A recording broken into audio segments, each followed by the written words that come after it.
UP का हालचाल जानने के इस पड़ाव में हम पहुंच चुके हैं मथुरा जिले में। ये बीएसए कॉलेज है और ये आता है मथुरा विधानसभा में, जहां से अभी श्रीकांत शर्मा जी यहां के विधायक हैं और ऊर्जा मंत्री भी हैं। मथुरा जो लोकसभा लगती है, यहाँ पर हेमा मालिनी जी सांसद हैं, जो 2014 और 19 में यहाँ से सांसद हैं। हम यहाँ से गुजर रहे थे तो बीएसए कॉलेज के कुछ छात्र मिल गए और उन्होंने कहा कि आप आइए, हम अपने कॉलेज के बारे में और मथुरा के बारे में कुछ यहाँ की समस्याएं और छात्रों से रिलेटेड कुछ बातें बताएंगे। तो हम यहाँ कॉलेज में आ चुके हैं और पीछे यहाँ पर कई छात्र दिख रहे हैं जो अपनी बात रखने के लिए आतुर हैं। आइए इनसे बात करते हैं। क्या नाम है भाई साहब आपका? मेरा नाम रिंकू है सर। रिंकू जी। तो क्या है बीएसए कॉलेज में, क्या क्या पढ़ाई होती है बीएसए कॉलेज में? देखिए, पढ़ाई का तो ऐसा है, इसमें पूरे साल भर में इसमें से 3 महीने तो क्लास चलती है हमारी। इतना बड़ा स्टाफ है, बहुत ज़्यादा, करीबन 1000 या 1500 की समथिंग स्टाफ होगा। कोई भी मर जाता है तो उसमें से कैंडोलेंस हो जाता है। 3 महीने में से कम 1 महीने, 2 महीने, 3 महीने कैंडोलेंस चला जाता है। लास्ट 2.5 महीने या 3 महीने क्लास चलती है हम लोगों की। उसमें भी अगर किसी टीचर से किसी भी चीज़ के बारे में पूछो कि ये क्या होना है या कुछ भी होना है, तो कोई भी टीचर हमें अच्छे से कोई जवाब नहीं देता जिससे हमें संतुष्टि मिले और हमें लगे कि इस तरीके से हम काम कर सकें।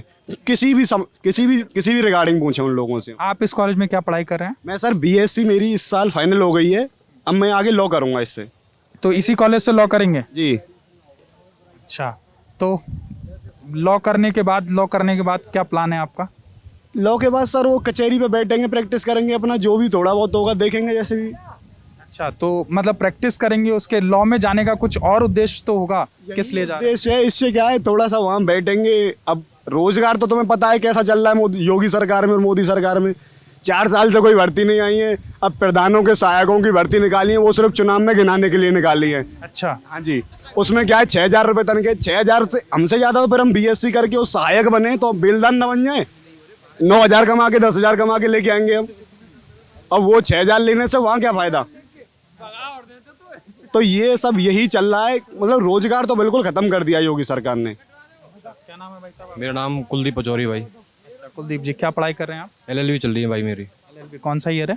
Third year. तीसरे साल में है। हाँ। तो भाई का भी LLB करने का सपना है, तो आप LLB में इनके सीनियर हुए 3 साल। हाँ तो क्या एक्सपीरियंस शेयर करेंगे इनको? भाई, मैं तो यही कहना चाहूँगा, कर ले तो LLB करने के बाद आपका क्या है? ये तो कह रहे हैं कि हम प्रैक्टिस करेंगे, आप क्या करेंगे? प्रैक्टिस कर रहा हूँ ना अभी। अच्छा, आप अभी प्रैक्टिस कर रहे हैं। तो भाई साहब कह रहे हैं कि रोजगार खत्म हो गया, आपका क्या विचार है? खत्म हो ही गया है रोजगार, भर्ती कहाँ निकल रही? अच्छा, भर्ती नहीं निकल रही है। तो भर्ती में आप किस तरीके की भर्ती अगर आती तो भरते? मतलब आर्मी की भर्ती हम, और किसी भी आते हैं, मतलब UPSC में भर्ती आती है, छोड़िए, और दूसरी एक और बात, रेलवे में, सब चीज में आती है भर्ती। एक और बात कि UP SSS का इतना बुरा हाल है कि कोई भी भर्ती टाइम यार मजाक चला रखा है। BDO की भर्ती निकली थी 2018 में, पेपर करा लिया, रिजल्ट आ गया, रिजल्ट के बाद कह दी कि भर्ती तो कैंसिल हो गई। उसमें धांधली हुई थी। अरे यार, तुम जब कहाँ थे जब पेपर करा रहे थे तुम लोग? जब धांधलेबाजी तुम्हें नहीं दिखी? जब दिखी और अब PET का पेपर लीक हो गया। मतलब कर क्या रहे हैं ये? हमारे मुख्यमंत्री इन संस्थाओं से ये नहीं बोल सकते, इतना बोलना है कि भाई तुम तनख्वाह किस बात की ले रहे हो? क्यों सही से काम नहीं हो रहा? ये क्यों नहीं हो रहा? मतलब इतना नहीं बोल सकते ये लोग। और हमारी सांसद है यहाँ की, 2 बार सांसद चुन के जा चुके हैं। आज तक हमने उन सांसद को कहीं नहीं देखा है। आएंगी फीता काटने।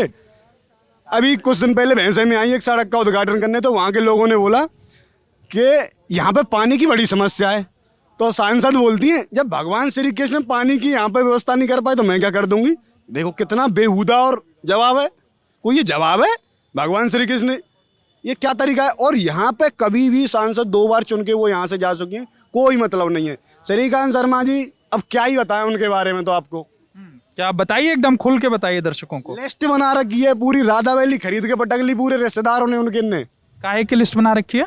सब काम की, किसी काम के लिए जाओगे तो इतने पैसे लगेंगे, खुला हिसाब है। तो हिसाब बताइए, थोड़ा रेट लिस्ट बताइए। अब मैं तो किसी काम के लिए गया ही नहीं हूँ, सुन के ही मैं तो यहीं पे रह गया। खैर, सुनी सुनाई बातों पर नहीं, अगर आपको पता हो, यकीन हो। ये झूठी बात नहीं है। तो रेट लिस्ट आप बताइए, क्या रेट लिस्ट है? अब ये मैंने देखी तो है नहीं, पर कुल मिला के बात यह है, उनके पास जाओगे तो उनके पास किसी भी काम को लेके पैसे देने पड़ेंगे आपको। अच्छा, ये काम।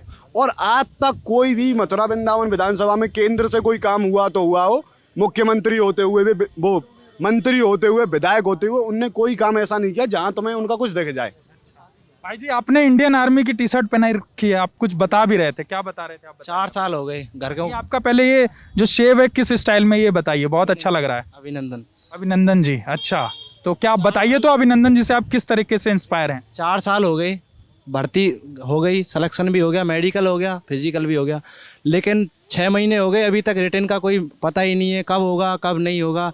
घर वाले खिला रहे हैं, किसी उम्मीद पे खिला रहे हैं कि हमारा बेटा बड़ा होगा, जल्दी से लगेगा, हमें बैठने के लिए कोई वजह मिलेगी, हम इसीलिए तो तैयारी कर रहे हैं। अब हमारा रिटर्न ही नहीं आ रहा है। तो पिछले 4 साल से? पिछले 4 साल से, 2 साल से भर्ती नहीं हुई है। 2018 में हुआ था, उसमें मेडिकल में निकल गया था, लेकिन 2 साल हो गए। उसके बाद भर्ती आई थी आगरा ARO में, उसमें मेरा फिजिकल हो गया, मेडिकल भी हो गया, लेकिन रिटर्न नहीं है। और 28 फरवरी की भर्ती थी और अभी तक रिटर्न नहीं है, क्या होगा? हाँ, तो उसके बाद कहीं आपने और अप्लाई किया? अभी यहाँ क्या पढ़ाई कर रहे हैं आप? क्या करें, यहाँ मैं BSA में BA 3rd ईयर कर रहा हूँ। BA 3rd year? मेरी NCC भी है, BSA से ही 3rd ईयर ही। हाँ, तो 3 साल से उसी में प्रयास किया, और जगह फॉर्म नहीं डाला? और जगह फॉर्म क्या है, अपना तो यही है, किसान आदमी है और क्या करते हैं, ये इंडियन आर्मी रैली भर्ती देखते हैं। और कॉलेज से आपका घर कितना दूर है, कितने दूर से आते हैं आप? कॉलेज से मेरा घर कम से कम ऐसे कोई 40 किलोमीटर दूर है। तो फिर डेली आते हैं कॉलेज? पर डे कॉलेज तो पर डे आते हैं। किससे, बाइक से? बाइक से आते हैं। बाइक से, अच्छा। तो अपने साथ दोस्त लाते हैं? पेट्रोल और डीजल के दाम बढ़े, आते हैं, कोई दोस्त नहीं है। तो पेट्रोल का खर्चा जो है आप खुद से वहन करते हैं या पिताजी? वहन करते हैं, पिताजी करते हैं, खुद से कभी कभी खुद भी जॉब करते हैं कहीं ना कहीं। कहाँ जॉब करते हैं? मैं जॉब पहले तो फ्लिपकार्ट में जॉब करता था, लेकिन जब से भर्ती आई थी उसके बाद छोड़ दिया था, फिर उसकी तैयारी की थी। अच्छा, फ्लिपकार्ट में जॉब करते हैं, इंटरेस्टिंग। तो क्या फ्लिपकार्ट में क्या काम करते थे? गुड़गांव में किया था, गुड़गांव में। यार गुड़गांव में करते थे तो फिर डेली कॉलेज कैसे आ पाए? अरे मैं कॉलेज उस टाइम तो बंद था ना, ये कोविड में। अच्छा अच्छा, फ्लिपकार्ट में जॉब की थी उस कंपनी में। क्या काम करते थे वहाँ पर? वहाँ पे कुछ नहीं था, पैकिंग वगैरह का काम था और कुछ नहीं था। पैकिंग? कितना पैसा देते थे फ्लिपकार्ट वाले? कुछ नहीं हो, 10,000 अपना खाना खर्चा और कुछ नहीं है, उस थोड़ा बहुत अपना जो निकल जाता था और कुछ नहीं है उसमें। तो रहते वहाँ गुड़गांव में कहाँ थे? वहाँ अपने दोस्तों के साथ रहता था रूम पे। थोड़ी सी एक और बात बोलना चाहता हूँ। हाँ, एक सेकंड, सर की बात सुन लें, उसके बाद आपसे बात करेंगे। वहाँ पे रूम लेके रहते थे, 3,000 का रूम था, उसमें 3 बंदे रहते थे, 1,000 रुपये वट में आ जाते थे। हाँ, तो उसी से अपना गुजारा चल रहा था और क्या है। हाँ, तो ये आर्मी वाले भाई साहब थे जिन्होंने पिछले 4 सालों से कुछ ना कुछ फॉर्म भरा हुआ है और इनका हो नहीं रहा है। क्या भाई साहब? मेरे को ही बोलना है। हाँ बताइए। देखो मैं यहाँ से BSc कर रहा हूँ, BSc हो चुकी है मेरी फाइनल। हाँ, मेरा नाम शिवांक है और मेरी BSc हो चुकी है यहाँ से अभी इसी साल मैथमेटिक्स से। तो हो चुकी तो कॉलेज क्यों? अब मैंने MSc के लिए अप्लाई अच्छा, किया हुआ है, अप्लाई किया हुआ है, ओके। प्रीवियस ईयर फिजिक्स से, है ना। तो अब मेरे को समस्या ये आ रही है कि मैंने जामिया में भी अप्लाई किया है, जामिया मिलिया इस्लामिया, है ना, और मैंने काफ़ी जॉबों के लिए भी अप्लाई कर रखा है। मेरा लास्ट ईयर का एनरोलमेंट लिस्टों का पड़ा है एयरफोर्स का, अभी वाला एयरफोर्स का रेल्टर का पड़ा है। तो मैं परेशान इसलिए हो गया हूँ, मेरे को यहाँ भरने की MSc में यहाँ से करना तो नहीं चाहता था, लेकिन ज़रूरत इसलिए पड़ रही है क्योंकि जामिया का रिजल्ट लेट हो गया है। मैं तो एजुकेशन सिस्टम से ही परेशान हूँ। रिजल्ट क्या परेशान है, कैसा एजुकेशन सिस्टम हमें समझाइए, उसके बाद उसकी परेशानी समझाइए। टाइम पे तो हम लोग गए, पेपर दे आए, पेपर का टाइम जो डेट दी थी उस टाइम पे आपने पेपर करा दिया। प्रोस्पेक्ट जामिया का? हाँ, जामिया का प्रोस्पेक्टस में लिखा हुआ है 11 तारीख को tentative date for interview, selected candidates for interview, वो अभी तक उन्होंने जारी नहीं करी है। आज 15 तारीख हो गई है, मैं उसका वेट कर रहा हूँ जामिया का। अब अगर मेरा वहाँ नहीं होता और मैं यहाँ भी नहीं करवाऊँ तो फिर कैसे बताऊँ, मेरा तो ये साल बिल्कुल डूब जाएगा, है ना। तो पहले क्या है कि बड़े बड़े कॉलेज हैं, इन लोगों को अपना टाइम पे करवाना चाहिए, सारी चीज़ें एडमिशन वगैरह सब कुछ टाइम पे चालू करवाना चाहिए। और यहाँ का तो एजुकेशन मैं आपको क्या बताऊँ, वही क्लास लगना ना लगना बराबर है। अच्छा, मतलब यहाँ क्लास क्यों नहीं लगती है? यहाँ क्लास सबसे पहली बात तो ये है कि यहाँ पे लेक्चरार तो हैं, बहुत अच्छे अच्छे लेक्चरार्स हैं, बाहर से कोई साइंटिस्ट रह चुके हैं, कोई IIT BHU से, कोई IIT मद्रास से आए हैं। लेक्चरार बहुत अच्छे हैं, डिपार्टमेंट बहुत अच्छा है, उनकी कोई कमी नहीं है। लेकिन क्या है, शुरुआत में बच्चे आते हैं, फिर बच्चे आते हैं, पता नहीं क्या क्रिएटिविटी नहीं है टीचर्स के पास, क्या कि बच्चे भी चले जाने लग जाते हैं, फिर बच्चे भी यहाँ पे नहीं आते हैं प्रॉपर उसमें, फिर टीचर्स नहीं पढ़ाते हैं, क्लासेस नहीं लगती हैं। फिर वो ये कॉलेज 1-2 महीने क्लासेस लगती हैं प्रॉपर, फिर उसके बाद क्लासेस लगना बंद हो जाता है। तो फिर आप पढ़ाई कैसे करते हैं? मान लीजिए जब आप कह रहे हैं लेक्चरार क्लास नहीं लेते हैं, तो फिर आपकी पढ़ाई लिखाई कैसे होती है, कैसे एग्जाम देते हैं? पढ़ाई लिखाई तो खुद ही करते हैं, इसी से परेशान हो गए तो हमने जामिया में अप्लाई। कैसे खुद कैसे करते हैं, मतलब कौन सा? वो एक हम लोग जब पढ़ते थे तो गैस पेपर से पढ़ते थे, वो यहाँ कौन सा गैस पेपर चलता है? मैं बता रहा हूँ आपको। तो देखो पहले तो यहाँ पे इन लोगों की क्या है, कुछ बुक्स आती है यूनिवर्सिटी, जैसे कृष्णा पब्लिकेशन है उसकी बुक्स आती है, और फिर दूसरा सैम्पल पेपर्स आते हैं यहाँ पे संजय के, है ना। तो उनको पढ़ के जाते हैं पेपर देने के लिए, है ना। और सबसे बड़ी बात, मैं सोच रहा था कि एमएससी अपनी मैथमेटिक्स से करूं, लेकिन कुछ सीनियर से मैंने जब अपनी बात करी कि मैं एमएससी करूं मैथमेटिक्स से, तो उनका एक ही जवाब था कि यहाँ पे टीचर ही अवेलेबल नहीं है जो अच्छा मैथमेटिक्स पढ़ा सके, जिससे तुम आगे यूजीसी नेट या जेआरएफ के लिए तैयारी कर पाओ अच्छी तरीके से। तो इसलिए मैंने जामिया में अप्लाई किया। जामिया का रिजल्ट नहीं आया अभी तक, बहुत परेशान हूँ मैं तो। रिजल्टों का तो ऐसा है, इस मामले में हमने मोदी जी को और योगी जी को बहुत, बीजेपी से हम बड़े ये थे कि बीजेपी आगे पता नहीं क्या कर देगी। सेंट्रल की भी बात कर रहे हैं तो रेलवे का भी इतना सिस्टम खराब है। 2018 में एनटीपीसी के फॉर्म निकले थे, आज तक उसके पेपर ही चल रहे हैं, पेपर ही कंप्लीट नहीं करा पा रहे। किस चीज़ के? NTPC railway.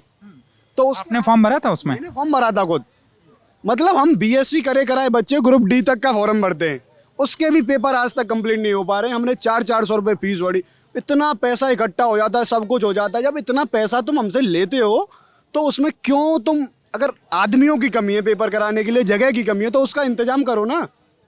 सेंट्रल में भी कोई कसर नहीं है। और यहाँ पे स्टेट की बात की जाए, बोल रहे हैं योगी जी ने बहुत क्राइम कम कर दिया, रिश्वतखोरी बहुत कम कर दी। तहसील चले जाओ, तहसील में सब फिक्स है। तहसील एक EWS सर्टिफिकेट चला है जिसमें 10% रिजर्वेशन मिलता है बड़ी कास्टों के लिए। तो उसमें अगर तुम्हारे पास सारे डॉक्यूमेंट कंप्लीट हैं तो तुम्हें 3,000 रुपये देने। अगर फर्जीवाड़े से बनवाना है तो कम से कम 6-7 हज़ार रुपये देने हो। अच्छा, तो सामान्य वर्ग का वो फर्जीवाड़े से भी बन जाता है? मान लीजिए मैं एक ओबीसी जाति से हूँ तो मेरा बन जाएगा? ओबीसी से नहीं, वो ये है कि तुम्हारा थोड़ा सा या पैसे वैसे में थोड़े ऊपर हो, तुम उसके क्राइटेरिया में नहीं हो, पैसा है, थोड़ी ज़मीन ज़्यादा है या कुछ भी, उसके वो निर्देश उसके दिए हुए हैं उसमें आप नहीं आते हो तो थोड़ा बहुत करके वो कर देते हैं उसमें पैसे लेके। अच्छा, और उसका 1 साल का वो दी गई है, उसकी 1 साल की लिमिट है बस, कि 1 साल में वो एक्सपायर हो जाएगा, उसके बाद दोबारा बनवाओ। कम से कम 3 महीने तो हमें उसे बनवाने में निकल जाते हैं। तो आपने बनवाया वो? बनवाया मैंने खुद।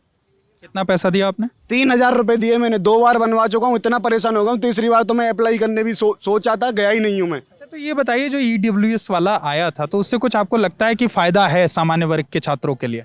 देखिए फ़ायदा तो है, अब रिजर्वेशन है तो रिजर्वेशन में फ़ायदा तो होता ही है, लेकिन जिन लोगों को उसकी ज़रूरत है, अब मेरा है, मैं यहाँ एडमिशन लूँगा तो मेरा EWS के हिसाब से उसमें नंबर आ जाएगा BSA में। अगर मैं जनरल में डालूंगा तो मेरा नंबर नहीं आएगा। तो इससे थोड़ा सा फ़ायदा है कहीं तक, पर इसे बनवाने में जितनी मशक्क़त करनी पड़ती है ना, उतने में तो कभी कभी ऐसा लगता है कि जनरल में ही फॉर्म भर दो, कुछ फ़ायदा नहीं है इसे बनवाने का। चलिए, तो हम यहाँ पर इस कॉलेज में आए हुए थे, मथुरा ज़िले में आज हम हैं और हम प्रयास कर रहे थे कि यहाँ पर यहाँ के जो कल्चर है, कहा जाता है कि कृष्ण जी ने यहाँ जन्म लिया था। तो पहले हम छात्रों से बात करके जानना चाह रहे थे कि छात्रों के क्या मुद्दे हैं, और जैसा कि तमाम राजनीतिक पार्टियां यहाँ पर अलग अलग मुद्दों को बनाती हैं और इस बीच छात्रों के मुद्दे कहीं ना कहीं दबे रह जाते हैं। और छात्रों के बहुत ही जेन्युइन मुद्दे हैं कि उनका एग्ज़ाम नहीं हो पाया, उनका रिज़ल्ट नहीं आया, एक जगह कहीं रिज़ल्ट पेंडिंग है, कहीं भर्तियाँ नहीं हो पाई। तो ये तमाम मुद्दे हैं और इसी तरीके से हम आपको यूपी की इस यात्रा में बताते रहेंगे कॉलेज अलग अलग जगहों का हाल। आप बने रहिए ललन टॉप यूपी के साथ। शुक्रिया।